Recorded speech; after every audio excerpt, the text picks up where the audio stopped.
Oh, yeah, that's the only cuss word that's going to get bleeped. Listener discretion is advised.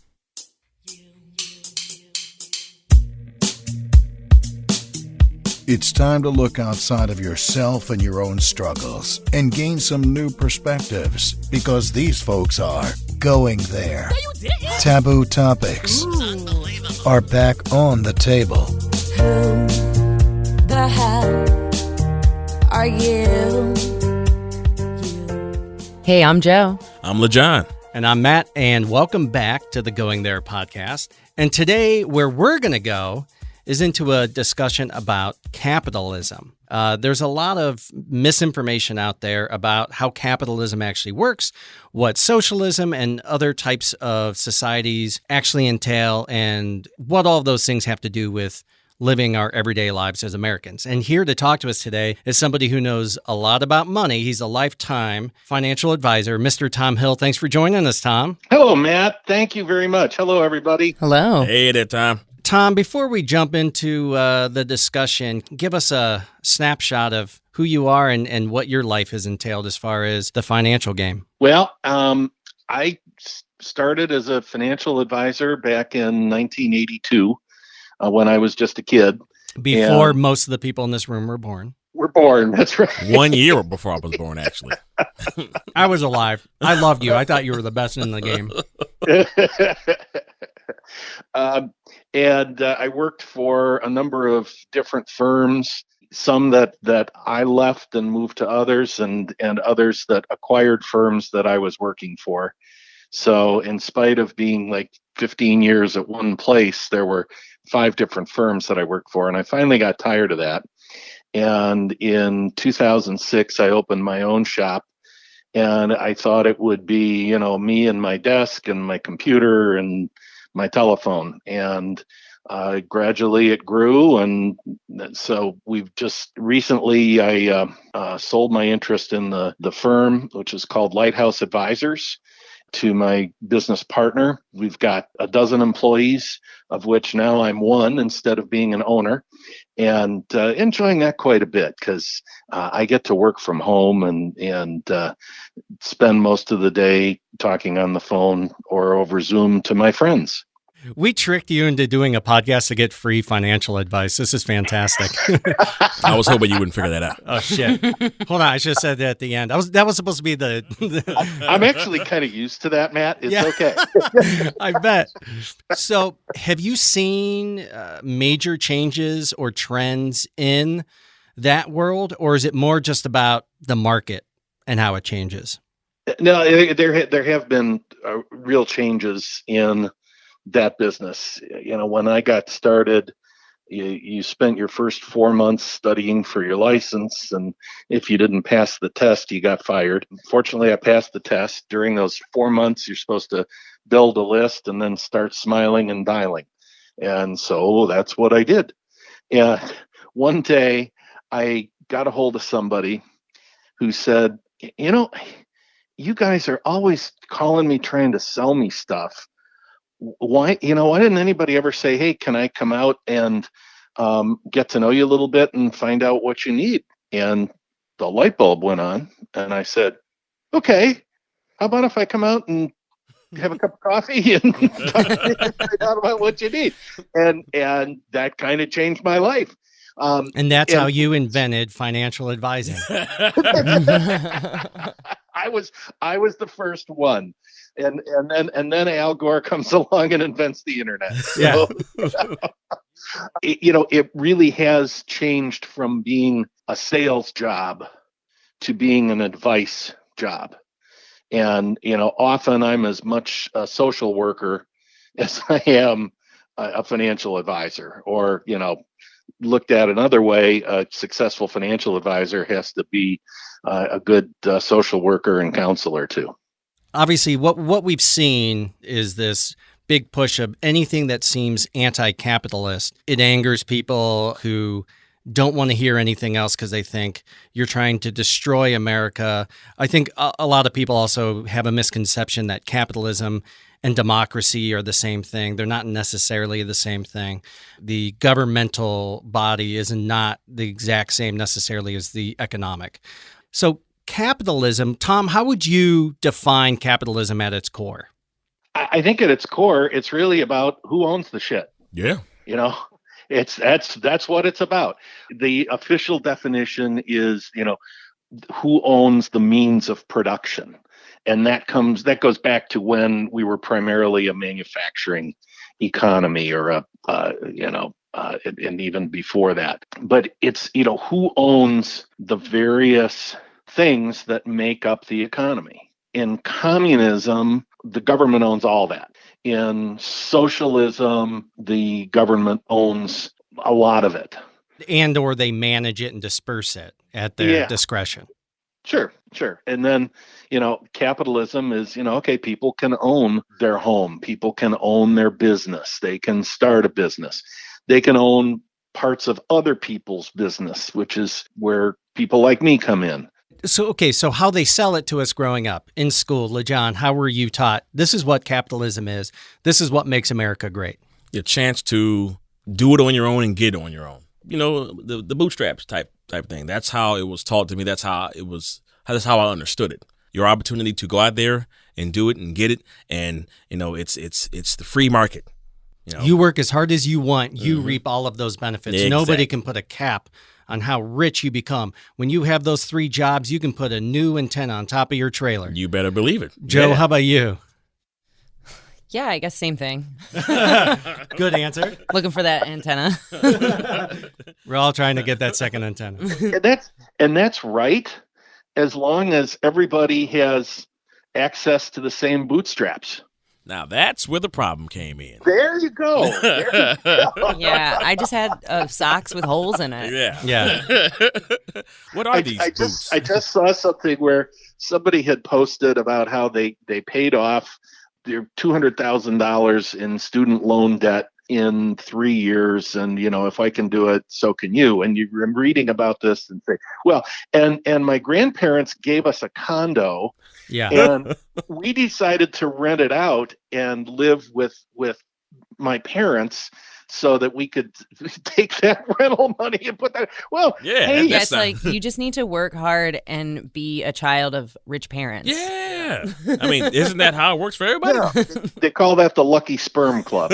I tried to look up this quote and I could not find who actually said it. But I remember in my sociology class in college, because I circled this quote and I'm like, that's brilliant. Somebody, and Tom, you might know the answer to this, said, I have the secret to wealth.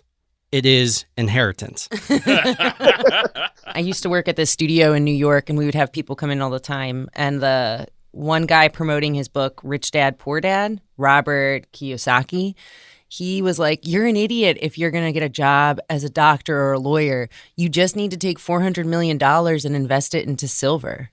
Like, oh, yeah, my dumbass has been going to work. Exactly, yeah. I've been waking up every goddamn day. Speaking of sociology and psychology, Karl Marx, the quote that's attributed to him is he says, capitalism. Teach a man to fish, but the fish he catches aren't his. They belong to the person paying him to fish, and if he's lucky, he might get paid enough to buy a few of the fish for himself. That, unfortunately, is kind of what capitalism is at its core. And I think, again, when we go back to the Rockefellers and some of these folks, the ratios of wealth to the poor were different. The middle class was growing. There was more opportunity. It was like, when consumerism really picked up after World War II, and it was like, oh, now you can buy these things for your house. It's not about saving up for this one big thing. It's we can all afford more. But capitalism, much like democracy or any kind of government that's about freedom and free will and choice, is solely reliant on the people in power to have some kind of goodness in them. As in, a little bit of greed, as Gordon Gekko would say, greed is good. A little bit of greed is good. A little bit of greed gets you ahead. I'm okay with greed on a micro scale. Greed to the point where you're like, I can't lose $15 on, this stock, so I'm going to lay off 5,000 people. That's not okay. That's not okay, greed. Going back to the fish, it goes to ownership. It's, who owns the shit. Well, this is America, Tom. if the- Everyone can own anything. LeJohn could go out tomorrow and buy a company, right? That's damn not right. if he found access to the capital. And that door is blocked. Yeah, the fisherman, to get his own fish, would have to be able to buy a boat or work for somebody who is beneficent enough to actually pay a living wage. So there is an assumption of some amount of goodwill, and I think that's where we get into what's going on with, if it's unbridled capitalism that government should have no part of, it leads to plutocracy and oligarchy. Tom, in your opinion, did it all go to shit with the start of like the Rockefellers and Carnegie and people like that? We've gone in cycles, and that's a good example of where the concentrated ownership and concentrated wealth works against the needs of, many folks. And although those people did turn around and give back a lot of money, like all the Carnegie libraries and all that, there's an assumption of some kind of beneficence that needs to be there. But that's morphed into trickle down, and which I prefer to call pee down. Yeah, pretty much. I peed on your head. What the hell's your problem? What are you complaining about? You said you were dry. Did not enough get in your mouth? Yeah. For the people who are employed in a job where they earn more than what they spend, you can build ownership. You can build wealth through ownership. And it's one thing to say, well, don't spend everything you make. Well, that's true. And if you're earning $100,000, you can afford to pay $1,500 a month for your house or for your rent, and maybe another $500 a month on your student loans and all that. But if you are earning $30,000, an extra 10 by slinging drinks or waiting tables, it's really tough to build that capital. And that's where a lot of the sometimes I think people who are screaming socialism forget that there are a lot of people who are just getting by. They're not extravagant. But those are lazy people, right? Yeah. Exactly.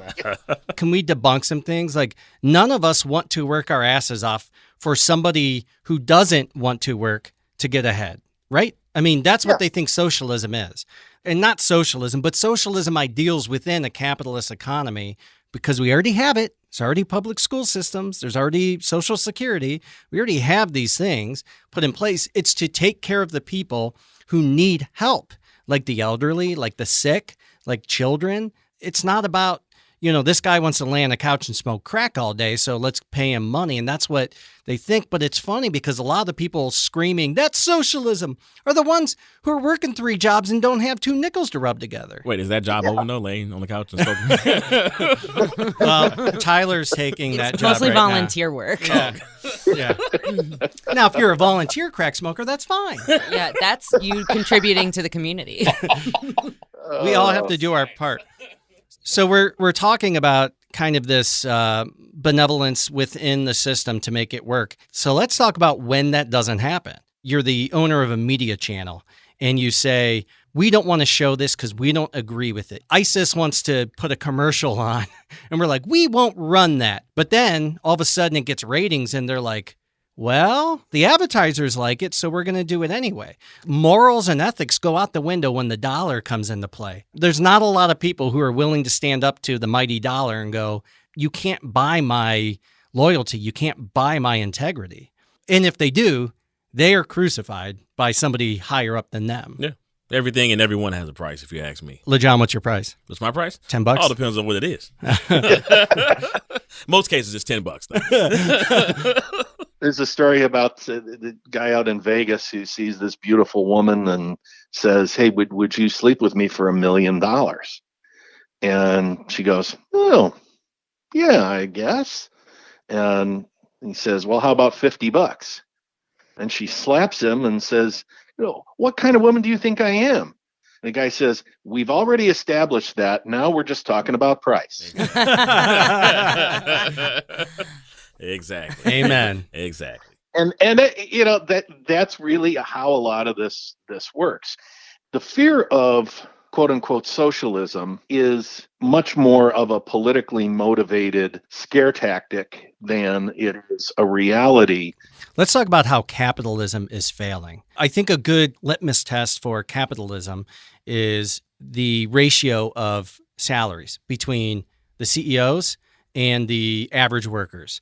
So the exponential differences in CEOs to the average employees, it grows every year and it keeps getting worse. So according to the Economic Policy Institute, CEO compensation has grown 940% since 1978. The CEO salary has grown 940%.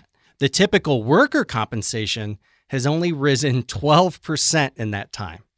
And it's not like, oh, they were given $940 extra. 940% for the CEOs, 12% for the employees. So what used to be a decent ratio, you had at one time CEOs were making 12 times what the average worker was making. I'm okay with that. When the CEOs are now making 265 times what the average worker. So a ratio between the average worker and the CEO in 2018 in the U.S. First of all, the U.S. is like at the top of the list at 265 times in 2018, and I imagine it's grown significantly even since then. The second closest is India, which is sad that we're beating India, because when you think about India, you think about old money and you think about the caste system and all these things. So the second closest is India at 229 times. That is a huge issue. And let's go back a little bit, where the quote unquote middle class really started to grow. And that's the immediate post-World War II period. And you had this boom throughout the suburbs that brought about people like me, the baby boomers. The problem there is that was uneven. It was unequal. You can't look at our economic history without looking at racism. It was the policy of the federal government when they were providing money, government money. It was a policy to redline and to only lend money in white neighborhoods. And that policy continued on until the 60s. That is one reason that people of color and, single women or, women who were divorced or widowed that also had restrictions on being able to own property and get credit fell behind. And we created an underclass that was earning a similar wage to middle class, but unable to grab that ownership, which ultimately builds long-term wealth. Yep, long-term wealth, generational wealth fell behind and stayed behind. Wait. Yeah. He said it was like done in like the 70s, so you're fine now. Oh, okay. Do we want to go there? I think we should. Yeah. I think it's time. There's nothing holding you back from being a baron and a tycoon of business and wealth. Oh, man. Hey, John, run the first 5 miles of this marathon carrying a backpack with 100 pounds. Mm-hmm. And then take the backpack off. You're now even with the rest of us, and right? we'll certainly be judging you for being behind. Yeah. Exactly. And that's exactly what it is, man. We weren't even invited to the meet. We weren't even invited to the track meet. We were somewhere else, and the race was going. They shot the gun off and everything, and they did laps around the track. And then they said, oh, hey, guys, like 4 months later, hey, we're having a track meet. You guys want to run? Oh, man, we're fast. Man, we can even do long distance. You name it. Let's go. You're lazy. Yeah. Why weren't you at the track meet we didn't invite you to? Uh-huh. Exactly. And that's Probably doing that volunteer work on your couch again. So there was a significant period of wage growth that, a number of people got to participate in and built what is considered to be the middle class. Since then, and really this started in the 1980s, the tax changes that initially came about then have exacerbated this inequality. Now we treat everyone equally bad. That's a little overly cynical for me, but even for me, that's when that wage gap really started. As the middle class was growing in the post-war period, productivity in industry grew significantly and wages grew with it. the workers received a reasonable share. There was a period where productivity was relatively flat during the inflationary 70s, and then productivity started to pick up again. But wages did not keep pace with that pickup in productivity. The benefits of the increase in productivity rose to the top of the heap and to shareholders. So for those of us who were lucky enough to be able to either be the beneficiary of some multi-generational wealth, or were able to be in jobs where we didn't have to spend everything we made, and therefore we're able to buy into that, we're the ones who got at least the crumbs from the table. I have an idea that I think is at least worth study, because I don't have the capability to do the deep economic research. It seems to me that, if what you're trying to address is a significant uneven distribution between the high-end salaries and the average worker, corporations significantly benefited from this lower tax rate.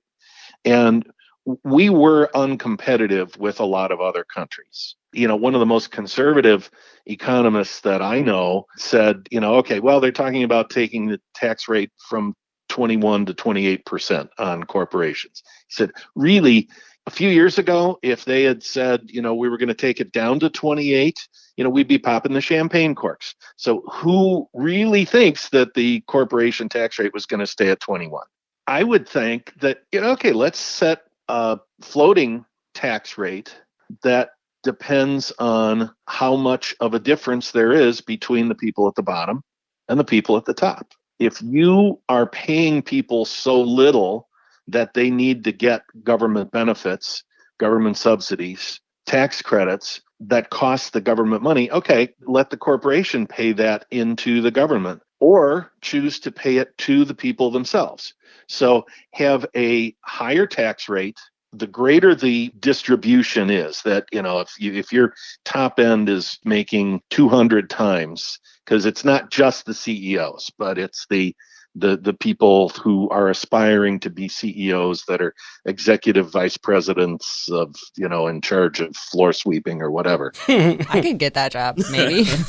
Looking at it another way, if you are paying people enough that your lowest paid people are actually getting a wage that they can live on and be able to participate in the ownership of the economy, maybe even the ownership of the company that they're working for. Is that somewhat of a mix, though? Probably like the first example of a clash and an infusion of capitalism and socialism? It's accepting the fact that we do have some government control in our economy. My paycheck gets more than 21% taken out. Just heads up, I have noticed. The airlines and the banks, they get the benefits of socialism when they get bailed out. Right. They're just doing a wink back at each other going, well, we don't want to hear the peons rise up and start talking about wanting to get their fair share. Right. Oh, yeah. If you look at energy policy, particularly in the last few years, take away the subsidies for all this solar and wind power, but by God, make sure you keep giving the subsidies for, fracking and for oil drilling. Come on, if you have socialism that is benefiting corporations and wealthy individuals, and then expect everybody else to be capitalist, it just doesn't work that way. You're going to have some amount of government involvement. People often talk about how, government bureaucracy, it messes everything up. And government bureaucracy is bad. But you know what? Bureaucracy in corporations is the same as bureaucracy in government. Bureaucracy is bureaucracy. And if you have a bureaucratic mindset, you're trying to cover your butt and not take responsibility for decisions and trying to avoid mistakes. The other side of that coin is the entrepreneurial mindset, which is, you're going to make mistakes. We're going to take responsibility, and we want the benefit of that. The government involvement in the economy, I was struck by seeing, someone that had said a number of years ago, "Hey, keep the government out of my Medicare." Uh-oh. Yeah, I got right? bad news. They were saying it with a straight face. Yeah, I feel like people just shouldn't be allowed to voice their opinions that loudly if they don't have any facts. Like, Well, then social media wouldn't exist. Come on. which is why I'm off half of it. We can't control what they're going to say, but we can at least hopefully laugh at it and point out the absurdity of it. Well, that's the thing. It's a good chunk of us understand what's actually happening. There are those of us who aren't truly benefiting from it, and then those who are, and they're the ones telling the other ones, hey, this guy's trying to take away this really good thing you have going. You're going to get that second antenna on your trailer. Like, don't let him take that away from you. Without even doing any kind of like research and education and knowledge, like as far as like, is this guy really, just pulling my leg on this shit or anything? Should I Google it or should I Right. get a gun? Yeah. Yeah. One or the other. Talking about the laziness, it's great when you don't have to do any of your own research. It's great when somebody just, sends you an instant message that has some ridiculous conspiracy website giving you some nonsense about how socialism and baby eaters are destroying America. Yeah, why do the research for yourself when somebody tees it up for you so nicely? Or, find the media that already agrees with you and then say, "Oh, I've done my research." Like a horoscope. Well, Yeah. those are accurate. All right, everybody, we're going to take ourselves a quick musical break. You are listening to the sounds of Alicia Spurlock. Some awesome songs such as Forever, Breathing Room, Drama, and Passenger. Piano-driven songs. Feel like really good, feel-good music. This is the best way I think I can really describe it. Awesome person. Truly, truly, truly just a great individual. So enjoy the sounds of Alicia Spurlock. I know the hardest part was waiting to know what we not or maybe. When I first saw you, I remember like it was yesterday. You smiled at me for what seemed like forever. I'm so faded. These dreams are jaded. Like it was yesterday, you smiled at me for what seemed like forever. Yeah, she kind of sounds like one of those singer-songwriters you'd hear playing at a coffee shop, right? So that's going to pair well with our snack, sips, and sweets this week, which is Akron Coffee Roasters. How's that coffee tasting? Oh my goodness, delicious. What am I drinking right now? I think it's the Ethiopian blend. It has some jasmine flavors with some lime and lemon. It's like citrusy. They're based out of Akron, Ohio. They roast their own specialty coffees. They actually provided us with 4 of these awesome roasts. My Peruvian one here, it's more sweet, savory, sugary. It's got caramel and chocolate, and then a little bit of that like berry and citrus taste. It's wonderful. And if you're into, fair trade coffee and where it's coming from, you can see the country, the region, even the farm, what altitude it's grown at, and what kind of process. Yeah. Well, screw you guys, because I'm over here rocking out with the Congo Kalunga Umpumbi. And I hope I said that right. I really do. You just pronounced an African term in the whitest way I've ever heard. That means you've made it. Right. Yeah, I arrived and shit. You know what I mean? But yeah, it's got some cola in it with some thyme and basil and toffee. Lots of flavor. And again, I always say it, I'm not really much of a coffee drinker, but when I do, I can rock out with the Congo. And what's the 4th one? This is a Costa Rica. I haven't had it yet. We're going to have it in a minute. Juicy, sweet, smooth. It's got some berries, some dark chocolate, citrusy. It's Akron Coffee Roasters. Also, the owner looks like Prince Eric. So I love to support these guys because they're doing it the right way. Of course, I'll always support any locally owned business that isn't a giant chain or some corporate thing. But even cooler than that, at the end of 2020, they actually worked to provide local frontline health workers with free coffee and snacks. So they made Akron proud by being heroes And I love their website. You can check them out at akron.coffee. That's for reals. Akron.coffee. Instagram at Akron Coffee Roasters or Facebook at Akron Coffee. Check them out. If you're a coffee lover, especially if you're a coffee snob like me, you're really going to enjoy this stuff. Bougie ass coffee drinker. Honestly, it is delicious. America does not run on Dunkin'. It runs on Akron Coffee Roasters. Thank you, Akron Coffee Roasters. I want to talk a little bit about Hoovervilles. Like during the Great Depression, Hoover just like refused to give public aid because he believed in the free market. So all of these people who, some of them were even white, had to just build these shanty towns where they were just living in destitution. Like, how is that better than, government bailouts to make sure that people live in houses and aren't committing crimes? Herbert Hoover, by the way, was one of the presidents not reelected for a second term, I think, for many of those reasons. Many reasons. Interesting. Many reasons. The slide into the Great Depression is a study in, how do you do everything wrong? Don't provide any assistance for the people who need it, and erect trade barriers so that you're trying to protect our industry, and all you're really doing is shutting the world economy down. I think, I believe that it ties into it. I think when you try to take some kind of zealous morality and turn it into law, like prohibition, I think that played into the Depression as well. Yeah.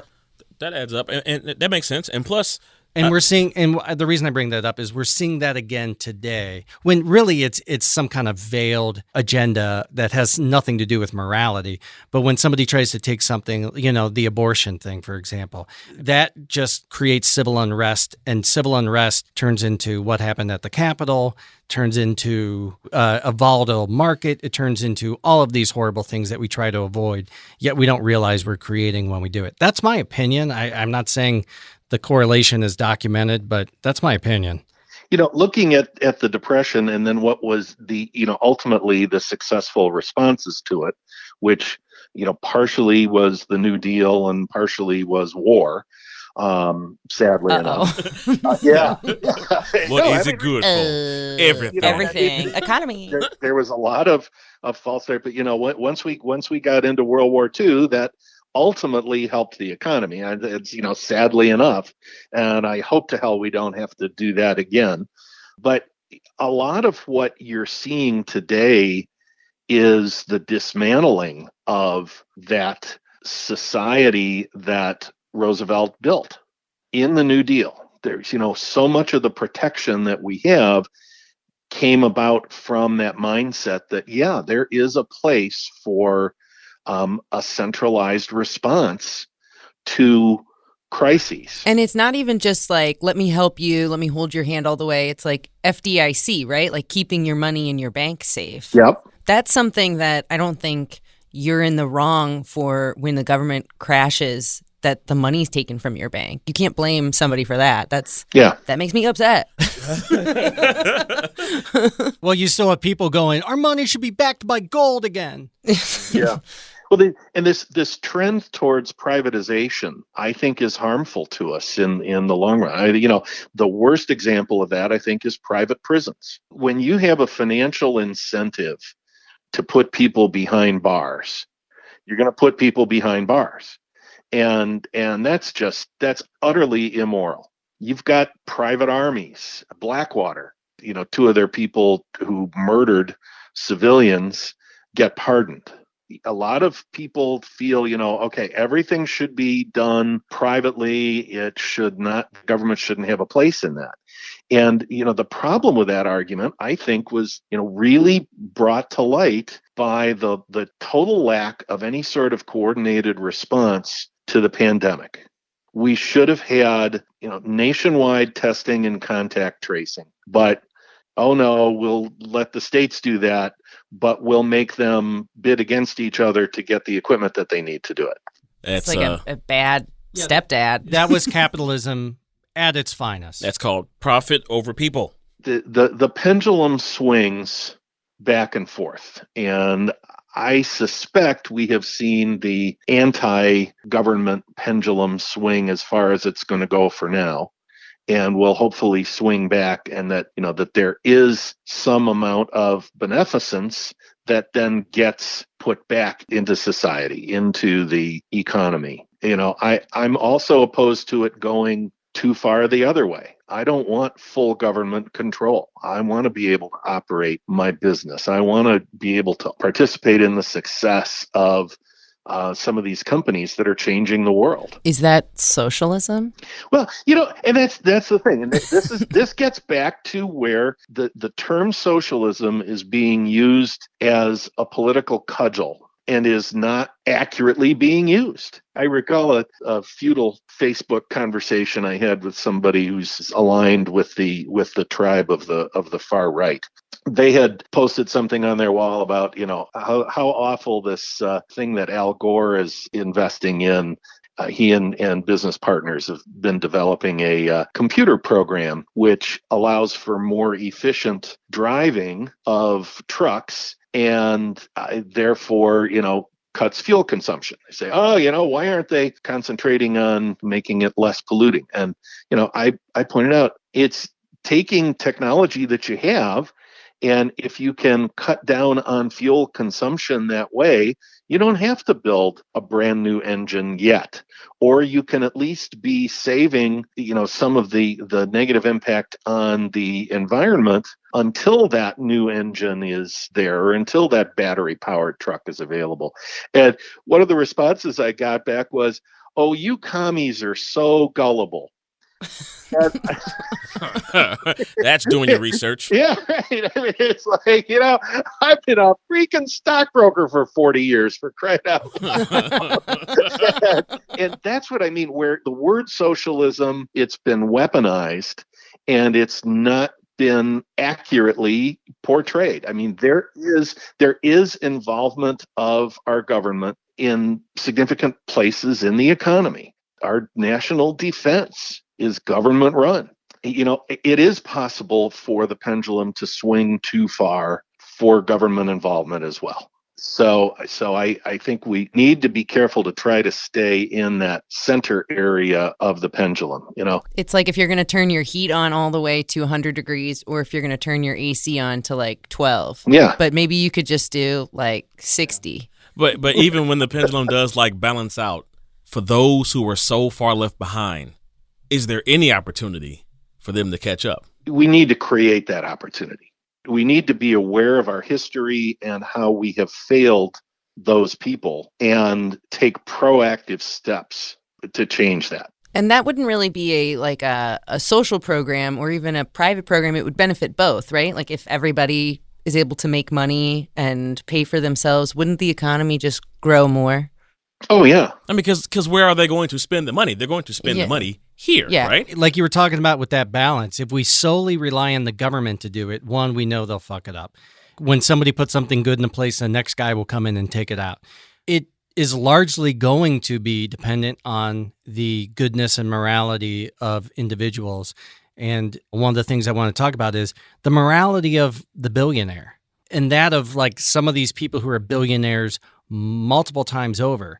I mean, we might have our first trillionaire within this decade. It's disgusting. And let me talk about why, because there's a lot of people who find that to be an offensive thing. It's like they can earn as much as they want. When you have enough money where you could essentially spend like $1 million a day and never run out of money, that's gross.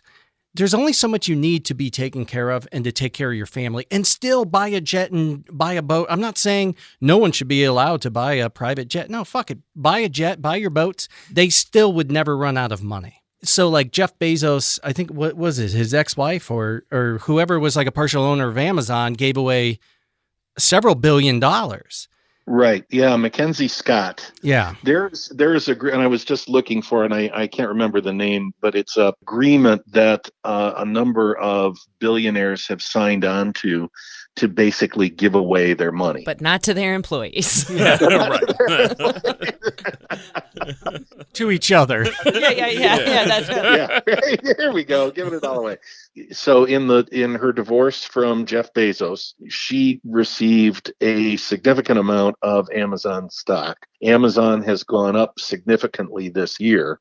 So again, it's the value of ownership. So she has stock, or had stock, that today is worth roughly $40 billion.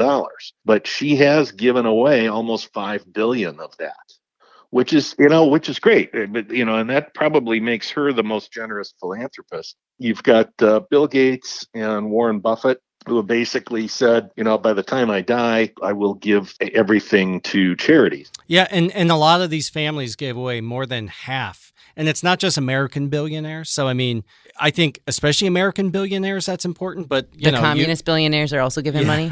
So Australians, one guy from Tanzania. Nigerian prince. China, Norway. Prince Akeem from Zamunda.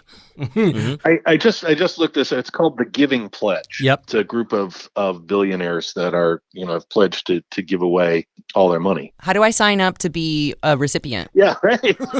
They're going to have a lottery. The problem is they stone the ones who don't win the lottery. So you're either stoned to death or become a billionaire. Yeah, it's like they hunt you, and if they can't hunt you, the most dangerous game, then you get you get like $1,000. The most dangerous game and the most richest survivor. Right.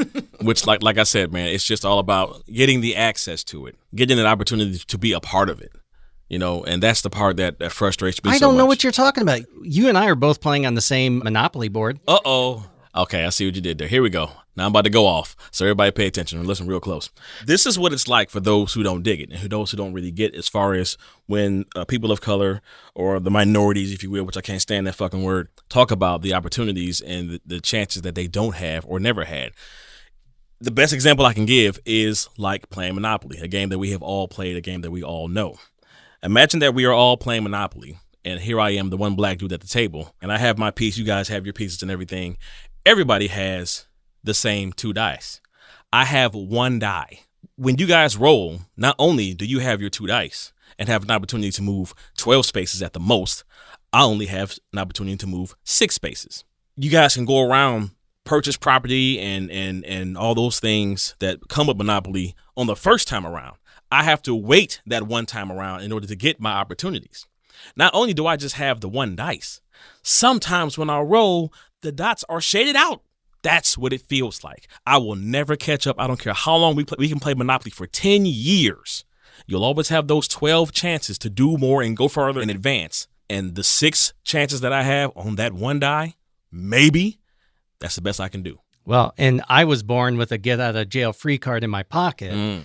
And you have a go straight to jail card.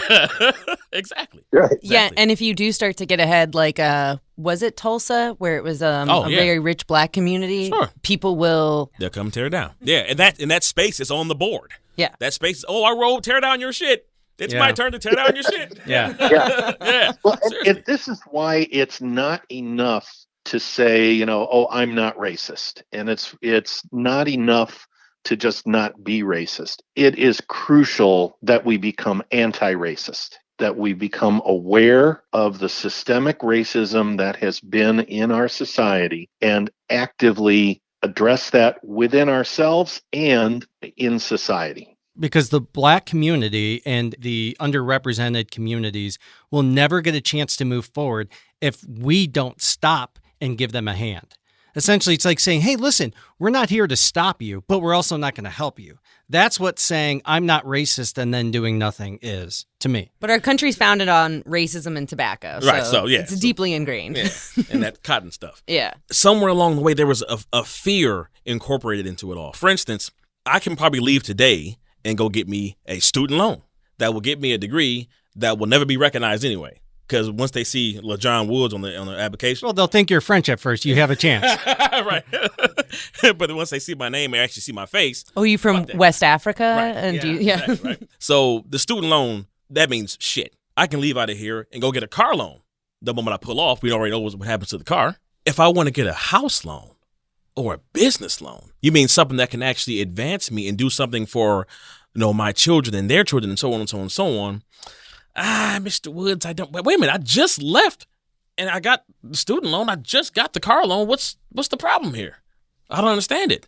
Oh, you mean you don't want to give me money for something that can actually advance me and grow from me and mine? You're a risky venture, Mr. Yes, Woods. I am. We don't know how to say this professionally. The color of your skin bothers us. Okay. You could have said that in the first place. Hey, Karen, can you step off to the side for a second? Karen, Kevin, step in here. Karen, I just want to, I'm so proud of you for speaking your mind. Take your hood off. You're indoors. And there has been a lot of progress made in that. Redlining is no longer legally It's no allowed, longer but it's legally sanctioned. Public. right. Well, yeah, right. Yeah. Again, part of being anti-racist is to point out, when it happens. I get it. You're absolutely right. It is still so much tougher for people of color. It is so much tougher for women. Us white guys have it a lot easier. We don't have it totally easy, but we have a lot more chances. We've got the 2 or the 3 dice. Or 4 dice. You got 4? Tom, you're giving away white secrets here, dude. Calm down. What? It's like Jumanji. There's a magnet under the board. We just moved shit when you guys aren't looking. Holy shit. It's like that thermostat in the office where it's like you think you're changing the temperature, but it's just like for show. Tyler's behind the wall going beep, boop, boop, beep. Yeah. And I'm just like, I'm glad I have choices. The John gets up to take a piss, and I take his boardwalk card and put it into my pile. Right. And he's like, the fuck? These all Baltic Avenues? Yeah. See, that famous Saturday Night Live skit was really true. Eddie Murphy, got made up as a white person. Okay, and the white, no, take it. It's all right. We're both white. I had no, I'm not going to go into this story. It still pisses me off. No, please do. Yeah, we're going Especially there. if it pisses you off. Yeah. No, we like that kind of shit.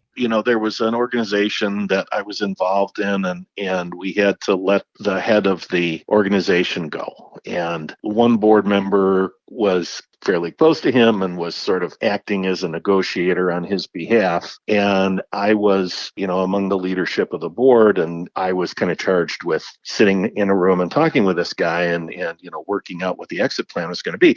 And when I was saying, we need to be able to do blah, blah, blah. And he said, hey, come on, we're both white people here. And this was at his exit interview?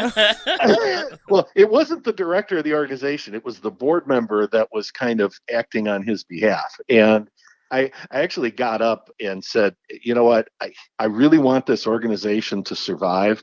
And that's the only reason I'm not just walking out of here and telling you to go to hell. There's a billionaire who does a fair number of TED Talks and a lot of other public speaking that really addresses a lot of this stuff and is really very good. His name is Nick Hanauer, Hanauer. And he's definitely worth looking at. The first one that I ever saw, and I think it's his most famous one, is they're coming with pitchforks. He's saying essentially to his fellow billionaires, look, you give me $1 million, I am not going to buy 10,000 pairs of blue jeans. I'm going to buy 3 or 4, and I'm going to put the change in, my offshore bank account, or I'm going to buy stock with, or whatever. You give that money to 10,000 people, and they can each go out and buy a couple of pairs of blue jeans. That has a lot more economic impact. And this is where, going to that, the differentiation in pay between lower end workers and higher end workers, it goes to student loan debt, where people are saddled with paying these huge student loan payments and can't afford to get other stuff. If we address that kind of stuff and get money in these people's pockets, it is better for the economy as a whole. I think that also financial literacy is really important too, because if they have this money, you can buy jeans. But what if they don't want to just be buying jeans the rest of their life, hoping that a rich person gives them money for it? What if they want to grow their wealth? Yeah, what if they want to buy into the company that makes the jeans? Yeah. Or buy into the company that runs the online service that lets them custom fit their jeans?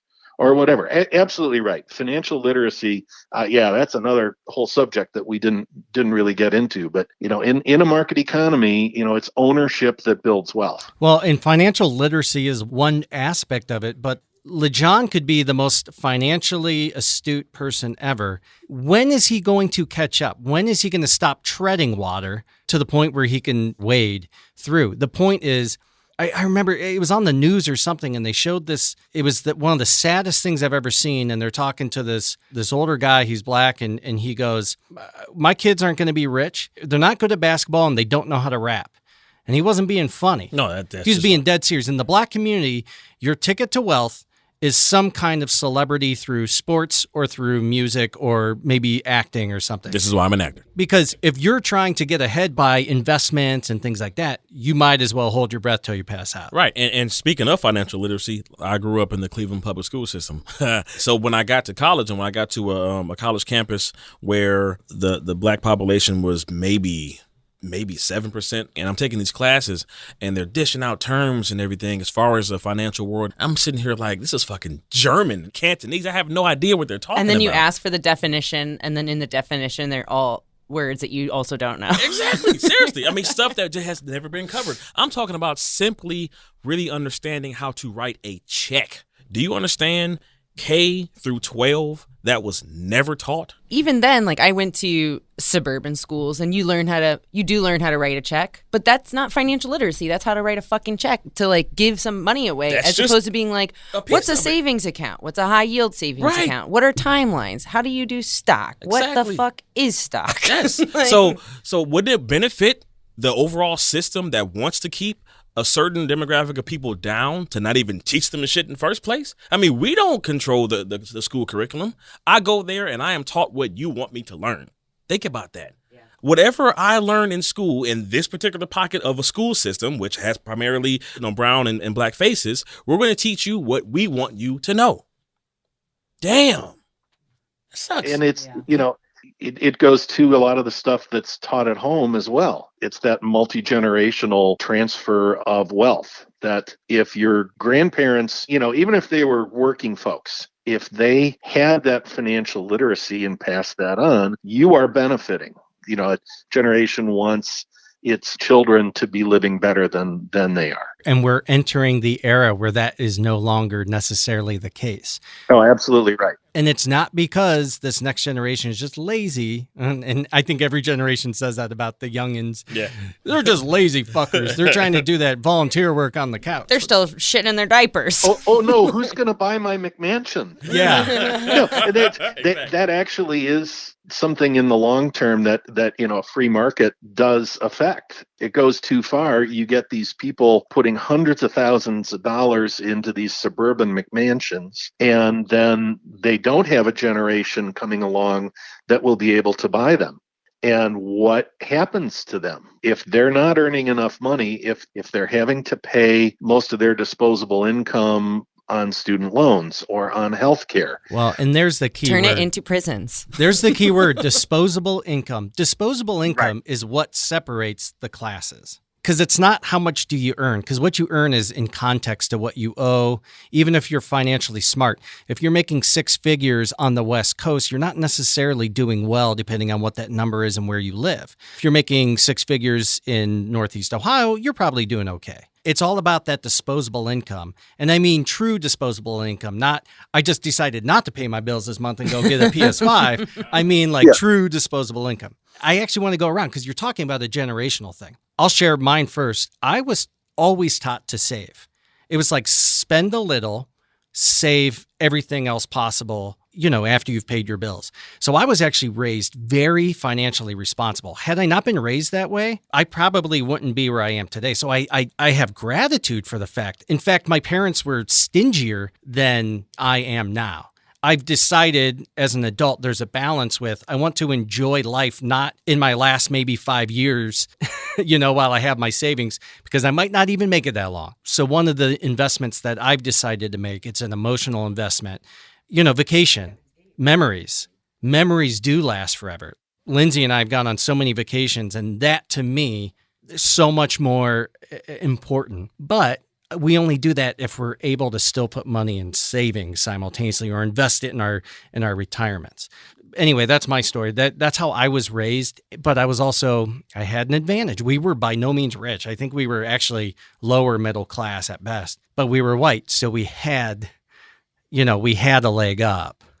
Yeah, I get it. The first thing I think about when that question is posed is financial literacy, and I can not remember financial talks in my household. Was there anything that indirectly taught you how to handle money? Because my parents didn't necessarily sit down and say these things. Yeah. It's just kind of what I learned Just from kind of watching. just from watching, right? Yeah. And I just watched the struggle. Between birth and high school graduation, I think I lived in 13 different places, probably evicted from 9 of them. I can remember easily. And this isn't, the woe is the John Wood story. No, it's not. It was just a reality, Having seen the struggle, when you're so busy trying to just make it, there almost isn't even time to educate on how to make it better. That's what it's like sometimes. Here's a tip. Stop crying. Hurry up. Pack your things. And as we're joking, that's pretty much what it was. Yeah. It was like, hey, shut up with that shit and grab a box. Because it's time to move on to the next location. Yeah, when I'm stressed, I go to my beach house in Malibu, and I just take a me day. And we were stressed. We just kicked it with roaches. So how does that impact you today? One thing that people of color, especially in the black community, do so much that I hate is I had to struggle. Shit, you struggle too. I can't stand that. Yeah. And me personally, I'm making it my business for that not to be the case. Okay. If I had to struggle financially, I'm going to figure out the best possible ways that my children don't have to struggle financially, because it doesn't have to be this way. I don't believe in that I got my ass kicked, you should get your ass kicked too mentality. I don't believe in it. Yeah. I walked uphill both ways. It's like, just appreciate that you're walking on a lower incline. Right. Yeah. You're the grandparent or the great-grandparent that some of us lucky white people had. I dig it. Joe, how about you? You're a woman. All you have to do is learn how to marry a rich man. Yeah. Well, my father died when I was 3, and we were on food stamps for like 6 months, and I think it must have been ingrained in me that we needed money. So I was a very entrepreneurial spirit when I was a child, like sweeping garages, lemonade stands. Anytime there was like a construction zone, I was setting up a lemonade stand. No, I made money, but I didn't really know anything about financial literacy, like how to actually save it. And I think I thought that, if I just work hard like I am now, I'll be okay. But as a woman, I'm chatty and opinionated, which has turned into an issue. It's great for the podcast. Yeah, great for the podcast. But as a freelancer with a name that is not American, I don't get hired as much, I notice. It's tough because you can't just say it's because of this or that when you're a freelancer. So I was just taught that we were poor and that I had to work hard. And I thought that working hard would work out. But apparently there are a lot of other barriers. And that's capitalism. Yeah. Like you just defined it. But one thing for certain that I got to pick up on what you said that I've learned is it's so much more important to have a bank full of memories than it is a bank full of money. Because if you work hard, money buys you those memories, though. Not necessarily. Listen, we all need money. There's no secret about that. I can just harken back to the days, I'm talking about even last week, where me and my children have done absolutely nothing that it didn't cost us 10 cents and we had the best times of our lives. That's what I'm talking about. And don't get me wrong, work hard, play harder. That's my motto. Because I don't believe in working just to pay bills. That's bullshit. Work hard, play harder. He just doesn't believe in paying bills. Nobody has time for that shit. But yeah, I'm with you as far as the memories are concerned. And I think in that process, as time has gone on, it has made me appreciate the dollars earned more. Because yes, I can have the money and everything. We can do things with this money. But at the same time, we can sit in the living room and just talk about us and just be amongst us. And that's what's going to be buried with us. Hate to overgeneralize here, but the reality is there's a lot of people who are very conservative, who are so afraid of socialism, who also fall into the Christian faith. And I think a lot of us in this conversation right now would call themselves Christians. And there is the verse about Jesus saying that there's a better chance of a camel passing through the eye of a needle than a rich man to get into heaven. Obviously, if you interpret that literally, it's like money's bad. It's not that money's bad, but I think it goes to what you're saying, LeJohn. If you prioritize money above all else, if you become so wealthy that you can't even spend the money you have, but you're unwilling to share it, you have laid out your life in the wrong way. To me, those memories are important. Loving people is important. Like LeJohn, if you're hurting and need $5, I feel good about giving you that $5. Even though to you that might be insignificant, to me, I'm like, man, I helped somebody today. There's no better feeling than that in the world. So I actually need $10, but okay, Yeah, perfect. I could use a little bit more. I said 5. We already established you're a whore. Just talking price now. It's not about wealth. It's about what you do with that money. And if you are selfish, as a white male, it is our job to help others catch up in this Monopoly game. To give LeJohn a second, one of our 5th dice. What? 5? God damn it. That little like curled up ball of extra Kleenex doesn't have to be his piece anymore. Now he can have the shoe. And when he lands on the spot with the cop, make sure the cop doesn't start beating him. right, exactly. Yeah. So Adam Smith, is Oh, the true father of capitalism. Of capitalism. In The Wealth of Nations, he wrote that in vigorously pursuing our own self-interest in a market system, we are led as if by an invisible hand to promote the prosperity of others. However, I feel like people run away with that and saying like, oh, greed is good and it's good to be selfish. But in his book, The Theory of Moral Sentiments, he makes it clear that for capitalism to actually succeed, selfishness needs to be tempered with an equally powerful inclination towards cooperation, empathy, and trust. Everyone wants to do well and survive and succeed, and that's totally fine. And we'll all do better if everyone is doing well. It's like a basketball team. You don't want one awesome player and then like 4 shitty players. You want everyone to be good. Like competition is a good thing, but it doesn't have to be cutthroat competition always. Right. For me, it's real simple. We all want a piece of the pie. Some people can just be satisfied with just give me my slice. If you're rational enough, you don't need the whole damn pie. Don't block my path from getting my slice, and don't be satisfied with just me being eligible for crumbs. That's it. I do like that, and that helps me tie up this too, that what a capitalist economy should be about is making a bigger pie, making sure the pie grows, and that everybody has a fair shot at getting their piece of the pie. Yeah. Yeah, here's to eating that big-ass pie. Yeah. Tom, thank you so much. This was awesome, man. I learned a lot and I gained a lot, and you're great. So I really appreciate your time, sir. It was great to be here with you all. That wraps up another episode. What did you think? Let us know. Shoot us an email, leave us a rating, write us a review, and subscribe. And don't forget to share with your friends and family, especially your angry uncle who needs to hear this the most. Big thanks to Alicia Spurlock. You can find her on all social media at her name, Alicia Spurlock, Spurlock,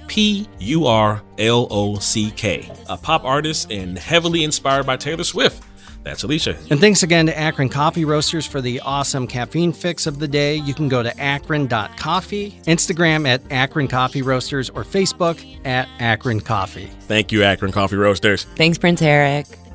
Well, we just went there. Now you can go to thegoingtherepodcast.com for links to our socials and all the places you can hear this podcast. This podcast is made possible by its hosts and Frame One Media in association with Lindsay Baker, Tyler Kubisti, Michael Madgar, Joe Calley, and Bobby Thomas.